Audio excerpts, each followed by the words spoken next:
But then when they started picking up more weights on the second day Yeah. of the selection, which takes you 19 kilometers or something, Yeah, that should be it. Around- Around 21, around 21 21 kilometers, man, which you and have to do within what? with 2 hours.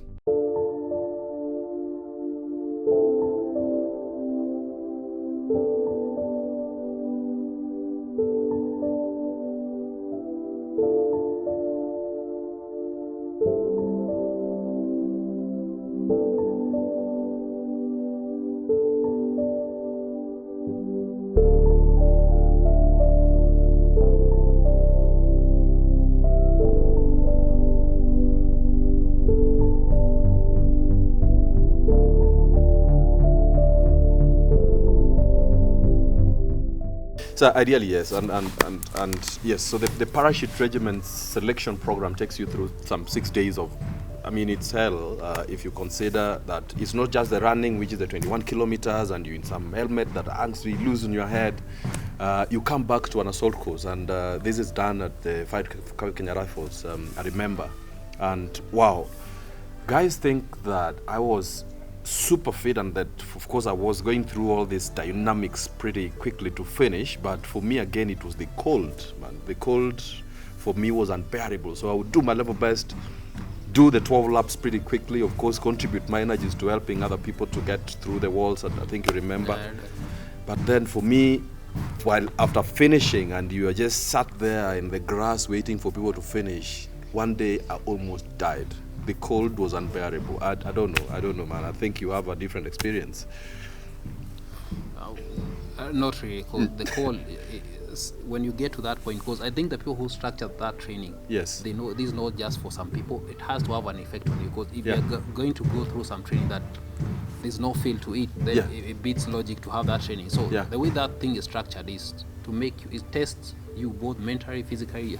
It really, that would be a lie if I was to say that it didn't get into me. It did. Yeah. Of course, there are going to be different challenges. Like Yes. for me, the cold wasn't that much, but Yeah. you remember the Land Rover push. Yes. 'Cause Yes. now that's you here you are numb. Yes, you are numb. You're weak. You are just soggy wet. Yes. And this has to be done in teams. Yeah. You know, when you're running, you can We're in put teams of you, four yeah, you can seconds. put your effort into running because it's you and your feet. And, Yes. and your luggage. then now you're in but a now you're in team. a team, and this team has, because once you fail, The team fails. The team fails. But there, of course, there are going to be people in the team who really, I don't know whether they don't care or they can. They've given their best, and that's Yeah. the best they can do. They're worn out. So that becomes really of a challenge, and you don't want to be part of a losing team. Because Yes. that is not part of, okay, for me who I am, I Yeah. don't want to be in a losing team. True. So that was a bit of a challenge, because you need to push yourself, and not just yourself, Extra. push others. To cover That- for the that guys who are lethargic. For me, I'd call it lethargy because ideally, after coming from the so many rounds in the assault course as well, and we carried logs, Yeah. through 3.54 kilometers from 5 Kenya Rifles to the parachute regiment, the Kenyatta barracks. And it's a log race that has a team of, I think, four or five. We had an individual who, after he realized we'd gone around some bend, we never saw him again. And that's a team. Where did he go? Got no freaking idea. This guy didn't appear. We were in a group of 3 all the way back to Kenyatta barracks. So names are read out, and we realized we were actually 4 guys at the beginning. And then we ideally found ourselves again in the same team in the Land Rover race, which basically means you push a stalled Land Rover, sort of, and the driver is basically just there. And that was, I think all of them are malicious enough, man. They're going through bumpy, a very uneven ground. And now that you talk of that log race, I remember this on my team there was a guy who just had a bad stomach that day. The guy just disappears, and okay, you can't hold back. His stomach was not in good condition, and I think I would assume that is one of the moments someone would enjoy doing whatever he wanted to do, because he took his sweet time. That guy came back like when we almost back at the camp, and he was like, "Oh guys, I had a bad stomach." Okay, maybe not. I do not know, but yeah, it really was something. Yeah, and wow, and then it takes you to the 4th day. Basically, this 6 days of hell. So the 4th day we have the legendary Boxing Day, and that is the makes my knuckles. Okay, to remember the boxing. Yeah. And you're worn out already. You've gone through the, I think that's the hill run day as well. Yeah. Mile Marono, and you're going through the 12 laps as well. Yeah. And it's a timed event, 2 hours. Yeah. And with weights too, in the weapon system, helmet, same thing. And by that time, by the 4th day, you are out of gas. So then you come back and you're going through the assault, the boxing day, the whole barracks, married quarters, women, men, kids, other soldiers come to just watch. Including your secret girlfriends and the crowd. Look, waiting for you to be boxed up. So it's crazy. Yeah. It's crazy. And I remember my partner was a huge guy. He was specially selected for me because the vibe that goes around is this is the day that you can pretty much beat up an officer and wow, so it's crazy. Who are officer? Yeah? Who are officer? Who are also actually the thing officer.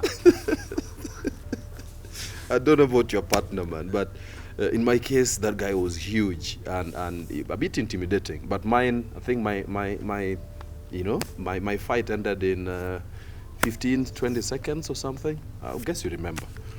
I would say yours was much better because, like, the way you describe that guy, he's unknown to you. Yeah. Mine was worse. I got, for whatever reason, I found myself boxing with a friend. Like, you remember him, Katana. Yeah. Like, we are buddies, and we get into the ring, and we're like, we start pussyfooting around just.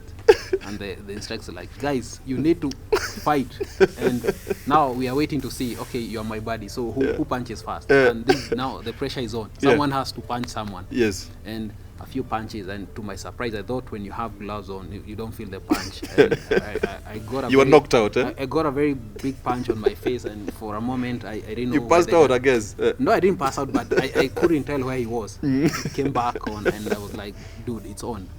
I gave him a very nice hook on the ribs because he was hospitalized for. Is it? Yeah. Wow.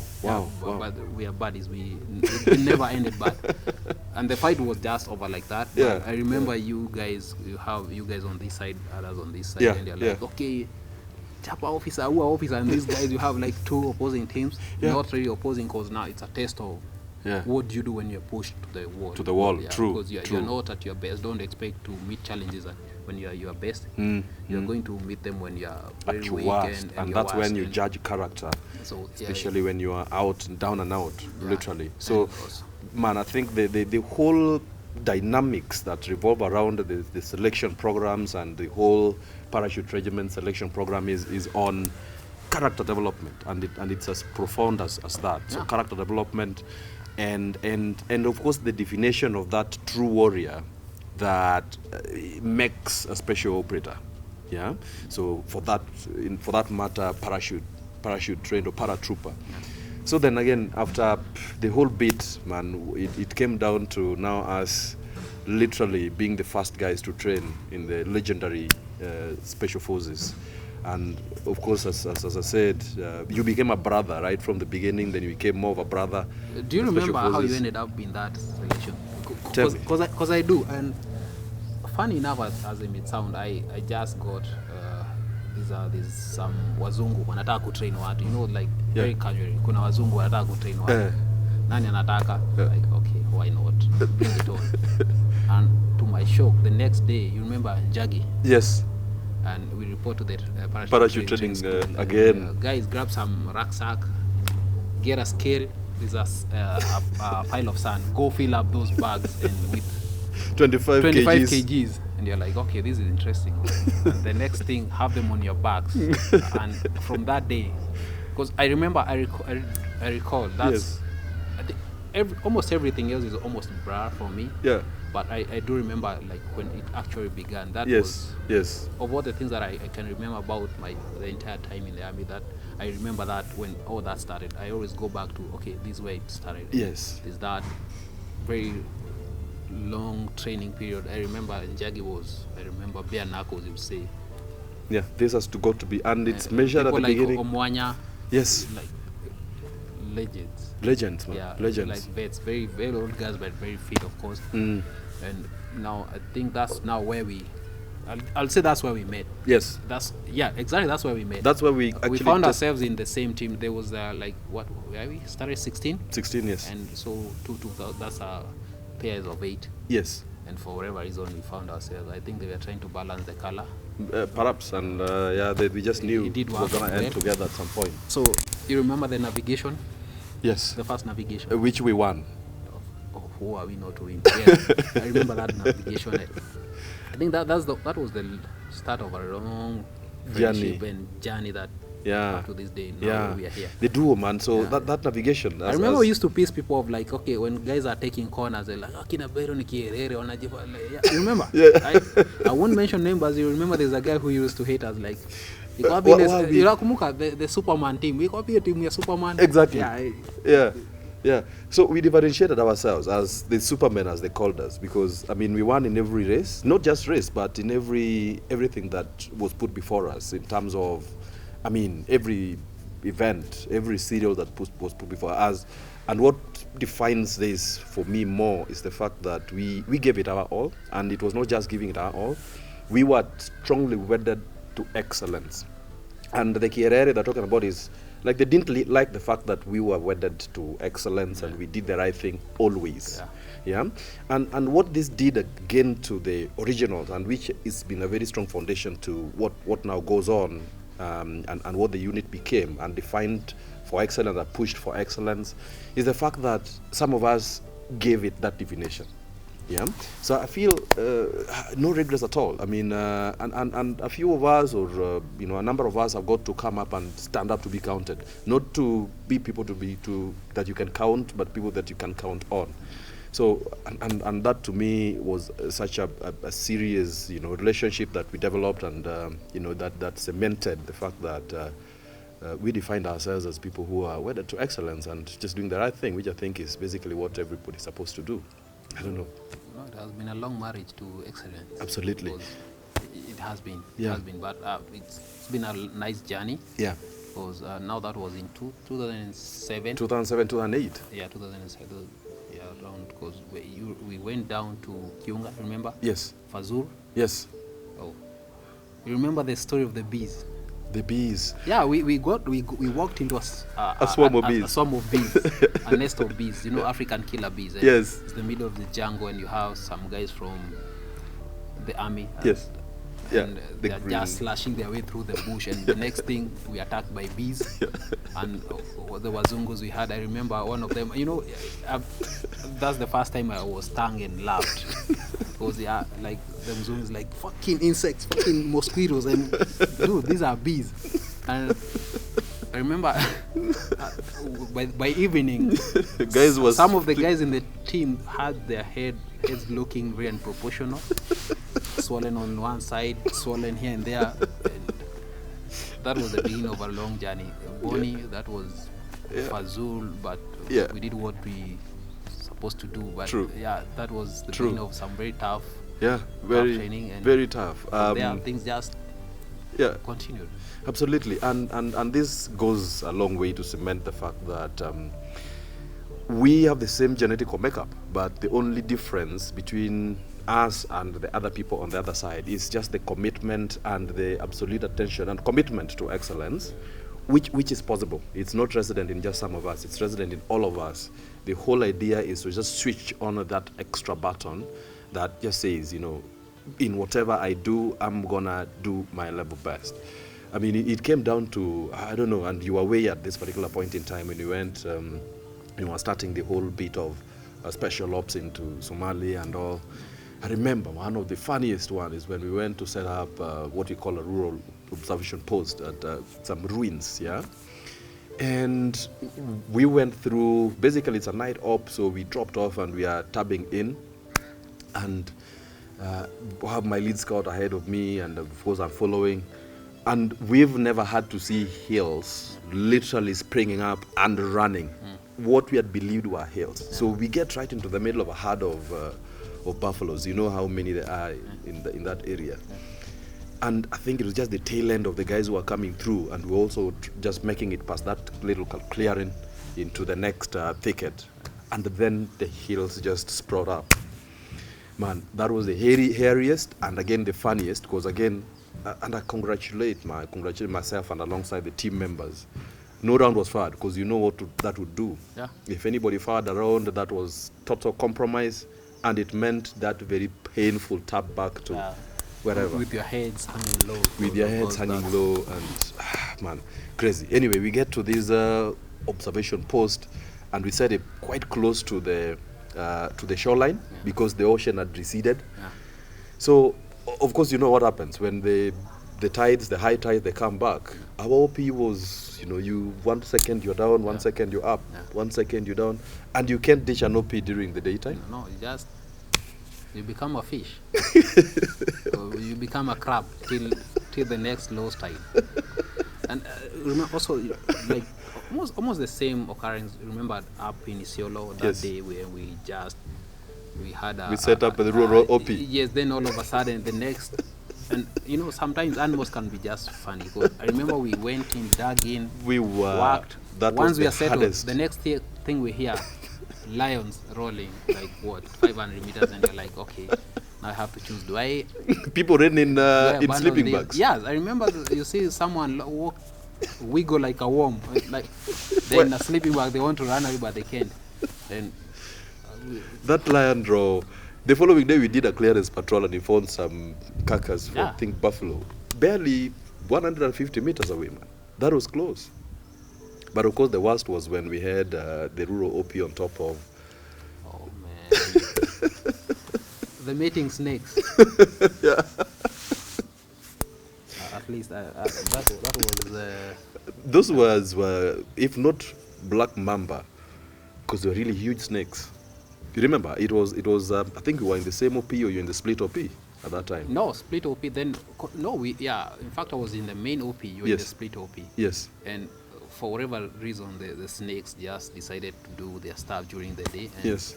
Maybe there was some disagreement or whatever, but they rolled down because the split OP was downhill. Yes. The main OP was uphill. Uphill. So they roll from the main OP and they're rolling towards Yes, and very unconcerned with humanity, and it just was a scary thing. And that's when, remember, a caller says...